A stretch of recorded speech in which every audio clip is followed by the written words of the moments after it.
The boy appeared contrite enough, but Ji Yuan had seen that look in the boy's mother before. "Why are you in my quarters?"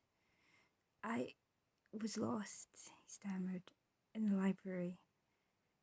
It was true that Ji Yuan's study was directly attached to the library, and a passage led between it and his bedroom. However, the same was true of Ji Hongyuan, his sister's room, and their second brother, Ji Wenyuan. But he knew that this boy understood that. "Ah," he hummed, "I understand." The boy began to relax. He smiled at him kindly, and he relaxed further. "The library is vast. You need to be careful." He pouted. "I know." "Do you? Then you are aware that there are over 600,000 books housed in the library, that each has been copied out by hand since the ascension of the great Hua Huang? They are priceless artifacts, not toys or a place to play make-believe. It is almost as though your mother has taught you nothing." This is the science fiction wuxia whip. I couldn't decide which of the other three to choose for NaNo, and I decided to play about on Canva where I made this. And I knew it was all over when I followed it with this. The photo shoot included in the first is by Chen Man, whose work is gorgeous. When I made them, my first thought was that they were very space-like, and a lot of inspiration also comes from Aliette de Baudard's Dominion of the Fallen, the houses, for instance, and she does a lot with space too, but more than that, it takes a lot from mythology. But this whip isn't really in space. Noah's Ark kind of feels very Western to me. But in China, Nuwa mended the pillars holding up heaven. She fixed it. She didn't leave. So when the Ark fleet were leaving Earth, a Huang clan matriarch took one of Nuwa's titles, Hua Huang, and set up her own city. The plot is now basically clan politics and dealing with the man, the villain, this man, who was exiled from Earth by the current Hua Huang.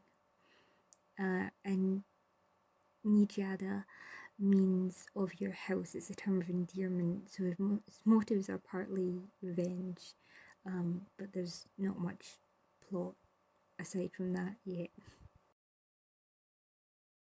The Town Whip is inspired by this reality show that I saw months back, and for some reason, it just came to my mind one day. This guy who was depressed wasn't really able to take care of his kid, but he got along with his ex, and I thought, I know I don't know their situation, but I thought, well, could you not have stayed over with them on your custody days so your kid is taken care of? And someone mentioned Sleepy Hollow as well, which was a show that I loved, and then I kind of mashed the two of them together. And also, The Devil in Grey came out this year, so this kind of supernatural thing and set in a town with like a multi-generational aspect to it. And also, for years now, I've been also thinking about, how parents are always kind of fridged. So that's kind of all the influences that came together to make the town. Again, there isn't really like a set plot, but I don't really want to go down the Sleepy Hollow route, wherein, it's a very Christian thing, but they had like Native American or Indigenous characters come in with, but it was all in service of like this Christian Christian like mythos, and I didn't like that, so it's not going to be like, it's just a supernatural thing. So I came on to try and like transfer the word for the Town Whip, and I realised that there's a discrepancy in the sheet. So I wrote 433 words, but if we take the current word count in the document,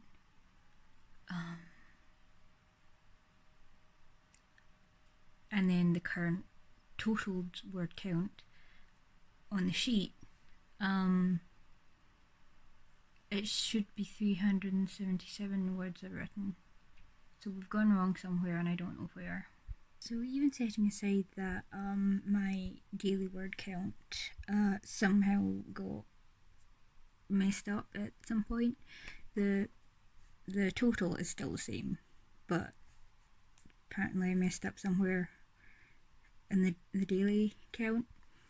My total words for all of the whips is 5,722, and on NaNo it's 4,703.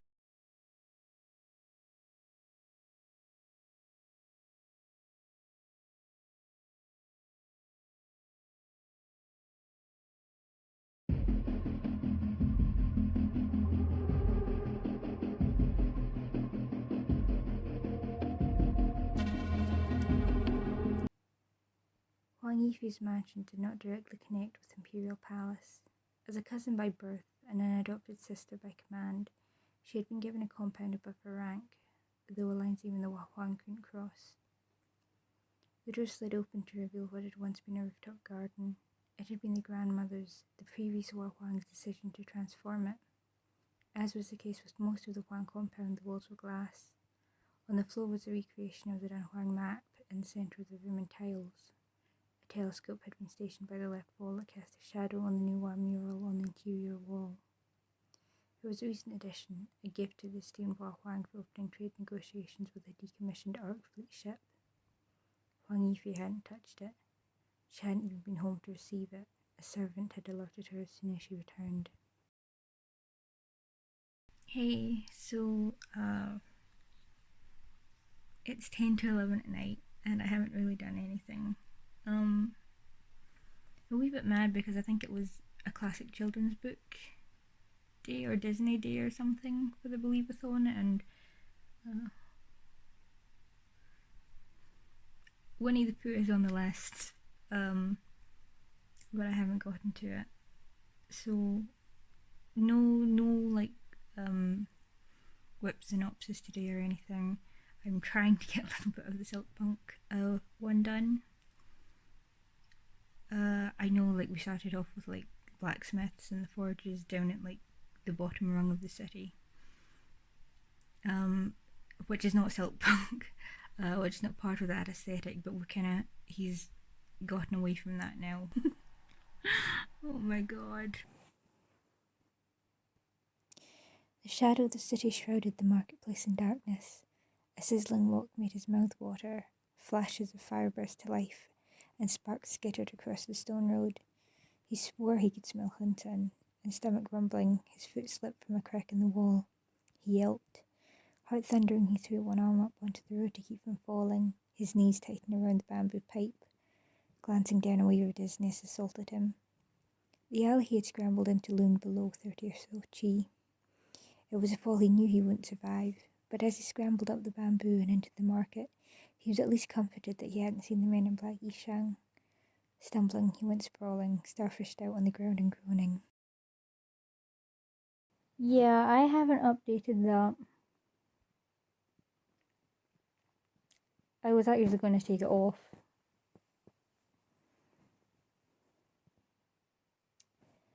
Are Goodreads and NaNo trying to dethrone Tumblr for the worst functioning websites? So I finished my first book of the month, There by Tommy Orange, and it is beautiful, and I cried at the end, and I might have also been screaming internally in all of the ways. But yeah, it's an amazing read. I did, because it took me a while to get through it, and with all the writing and stuff, I did have to kind of check back for the names now and then just to make sure that I was keeping on top of everything. But yeah, it's great. I really loved the kind of style of it. I don't know really what it's called, you know, when it kind of feels like everything is unconnected at the beginning and then it slowly kind of spirals in and brings everything together, all the people, all the plot points. I thought it did that really well. And even if this is the only book that I read in the month, I will be glad that it was this one. It's not going to be the only book that I read this month though, because you know, I recently bought this book, and yeah, it's not one of the 5 non-fiction books that I said I wanted to read this month, but yeah, I'm gonna, you know, it wasn't set in stone, that list anyway. So the plot of the Silk Punk Whip is that this nobleman has been assassinated for as yet undetermined reasons, but they are not just killing him, they're killing all of his family and all of his staff. And he has had an illegitimate son. And one day, you know, he's just gone to work, and this servant comes running in and he's like, your dad was a nobleman and they killed him and now they're coming for you. And so he has to try and escape. And it's going to lead him all throughout the city and maybe end in like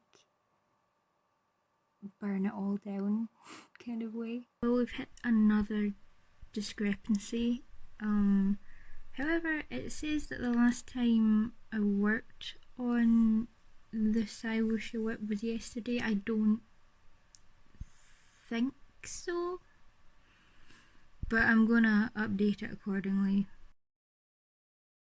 In All My Dreams I Drown is set in a place inspired by Greece, but isn't. And it doesn't have any of the Greek gods. We have our own gods here. And it basically follows our main character. I don't know how to pronounce her name, I'm sorry. And she is afraid of drowning. She's dreamt of it. And on her wedding day, unfortunately, she is kidnapped.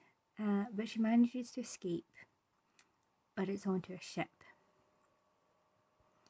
And, you know, they've already left port by the time, you know, she feels she's safe to leave, and then she's trapped with them. And it's not an ordinary ship either. I can't really say much more about it than that without like venturing into spoilers. This is the edit for the captain. And I'm just gonna say, you know, it has to do with like an underwater temple and gods and men who aren't quite mortal, and it was inspired by the song of the same name from the Devil's Carnival. It has like been a good week in general. I finished They're There by Tommy Orange and the first non-fiction book, and I think I finally worked out how to the average for on the spreadsheets.